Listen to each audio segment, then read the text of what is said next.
many of you have seen the movie The Wizard of Oz? Yuck. Yuck.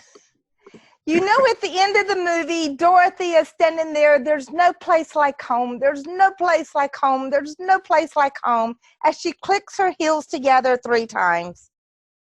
Last week, my daughter, who is homeschooling 2 little girls and has been doing so since the middle of February, because in Monroe, their schools were closed an extra week because they had E. coli in the water. So as my daughter is asking the children the question, name your favorite place. Now, my youngest daughter, she's a beach bunny. I mean, she is a beach babe. Beach is where she wants to be all the time. The others, oh, well, she's going to be with friends. But not this day. When my daughter asked her, where is your favorite place? The one that always wanted to be at the beach, her answer was the living room. And her second favorite place was the bedroom. Her third favorite place was the kitchen. And so it went with both children. And my daughter made the comment that I think we've been quarantined so long, my children have forgotten there's an outside world. You see, the Bible teaches us that we are to take care of home and ourselves in order that we can reach out to others. And sometimes we forget just how great home is until we're quarantined here.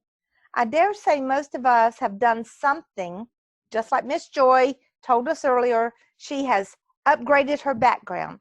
I've upgraded my background. Each of us are doing something to improve home. And when we really think about it, everything really should begin at home with us inside. And isn't that what Toastmasters is about?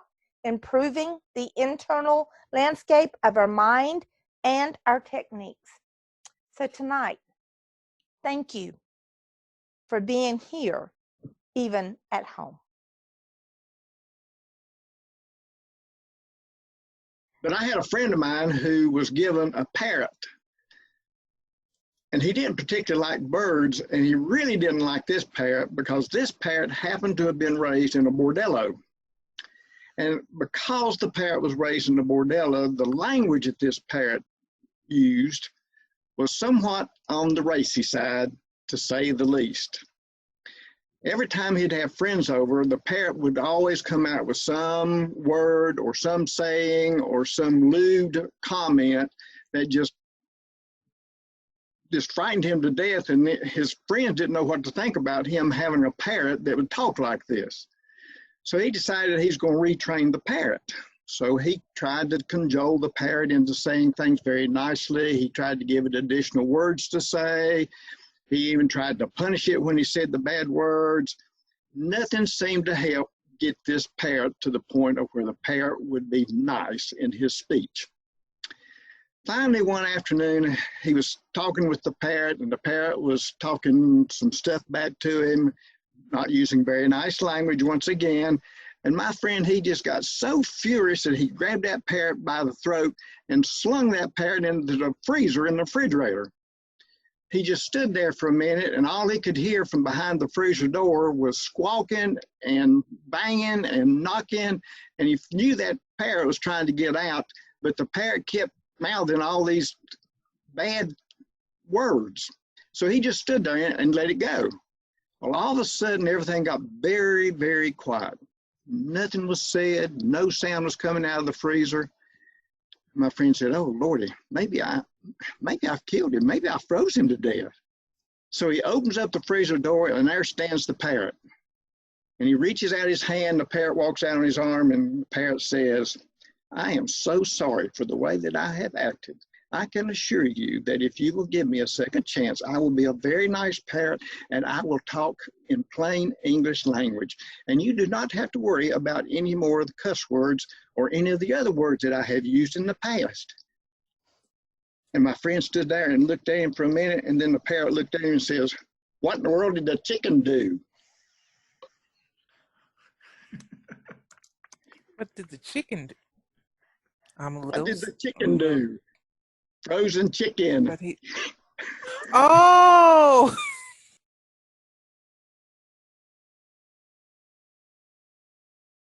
How many of us actually thought we'd be going through what we're going through right now? Every New Year's, I always sit down and make resolutions. I'm going to do this. Number one, lose weight. It never happens. Number two, I want to be even bigger and better than I was the year before. 2019 was an awesome year. As we've seen on the stock market before now, things were really growing, and Brian Morehouse was on the charge. I had my meetings lined up. I had people ready to hear my presentations, and I was ready to roll. I came into 2020 with big aspirations and just a goal that was just going to floor everyone. Well, I never expected that I'd be sitting in my house for 6 weeks, learning Zoom, joinme.com, and I'm becoming a heck of a Skyper. But Zoom has been a challenge, but it's been very good for me. I was really feeling great tonight when I heard that our meeting was going to be carried through Zoom. Last week, I wasn't aware of the meeting, but I am really glad to see that we've taken part in this program. What this has done for me and doing my presentations has been a big plus. I was a gentleman that used to wake up at 4:30 in the morning, be in my car, and I'd be hitting the road at 5 o'clock, heading to Asheville to give a 811 presentation, as you can see. And it was early mornings, breakfast at McDonald's, and rolling in somewhere to set up my computer to be able to give a presentation. The things that I've learned over the last 6 weeks are very important, and I'm going to be carrying them along with me, which is going to save my company a lot of money and Brian Morehouse a lot of time. I found out that I can handle my meetings right here from my office. I can put a virtual background up. That's not my living room, guys. I don't always carry that banner right above me.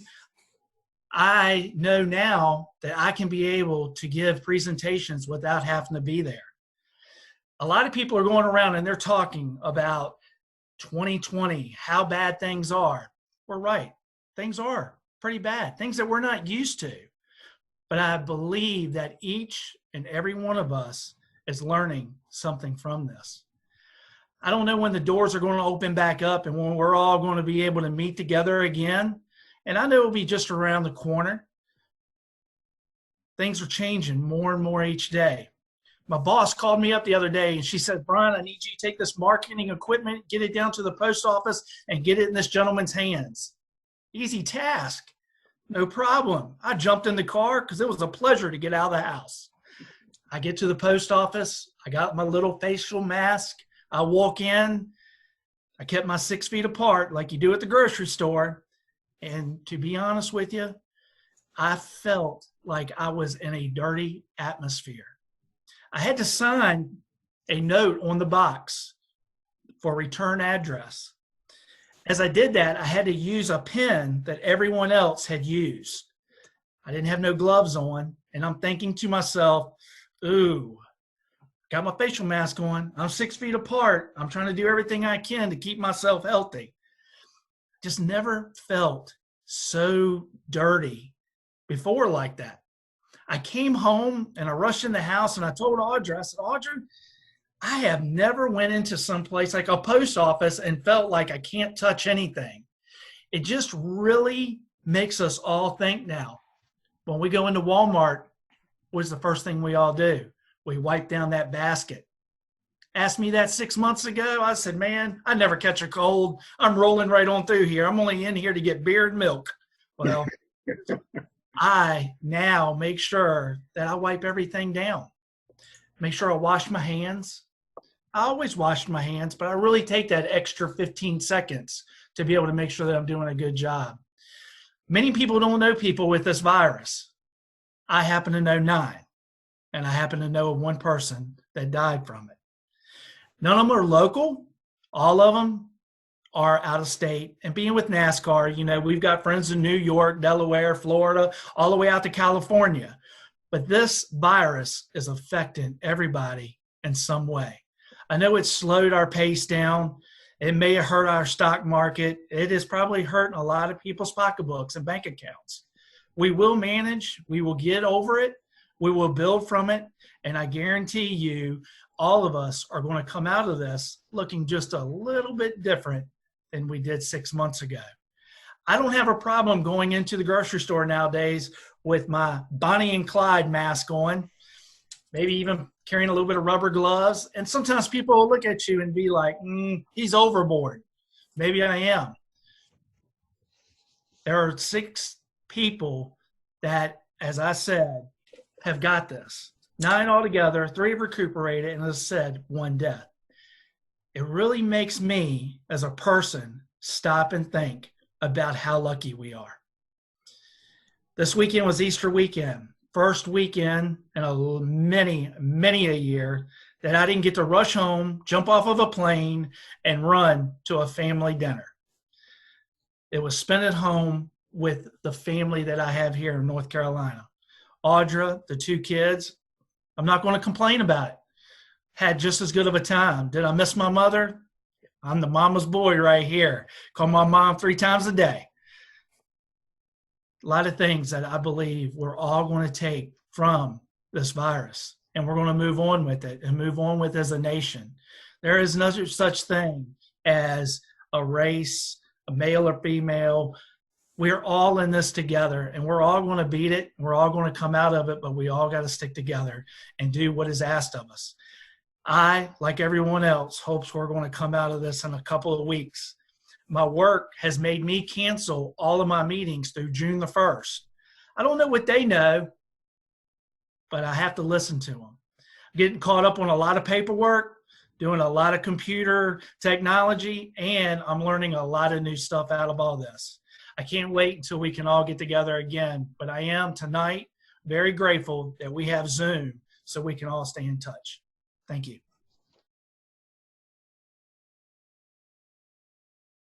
I have several eggs. Okay. Oh, the bear fell out. I ripped my bear. Bear down, bear down. There you go. And whoever would like to participate, you'll choose an egg. Choose an egg. I'll open it up. There's a table topic there. And you have to answer it like a kid would, since these table topics were intended for a child. A green egg for little Mikey. Here we go. If you could show another kid around your town, where would you go? I would take that good friend of mine and we would just get on our skateboards. We would head downtown Kings Mountain. And we would just fly down there, and, you know, we'd have to whip through the bank where it says no skateboards allowed. We'd have to go through there. Would you rather visit the coldest or the hottest place on Earth? I would rather visit the coldest place on Earth because you can go skiing, you can do tubing. There's just so much more you can do in the cold than you can do in the hot. No, I want to change my mind. Because we went skiing, and I didn't do real good skiing this year, but my buddy Billy, he did a lot better, but he thinks he does everything better. But anyway, I would like to go somewhere where it's hot. Okay, little Renee. Would you rather spend the night in an igloo, a treehouse, or a castle? If I could go anywhere, I think I'd have to take that castle. I like to explore. And having all of those places and those big chains that let down the bridge over the moat, oh my goodness, that'd be so much fun! Fun. And then, of course, I'd see the knights and the horses. I love horses. So yeah, I gotta go to the castle. And I want to sleep in a big, huge bed with all the 4 posters, and I hope there's no ghost. I don't like ghosts. Nope.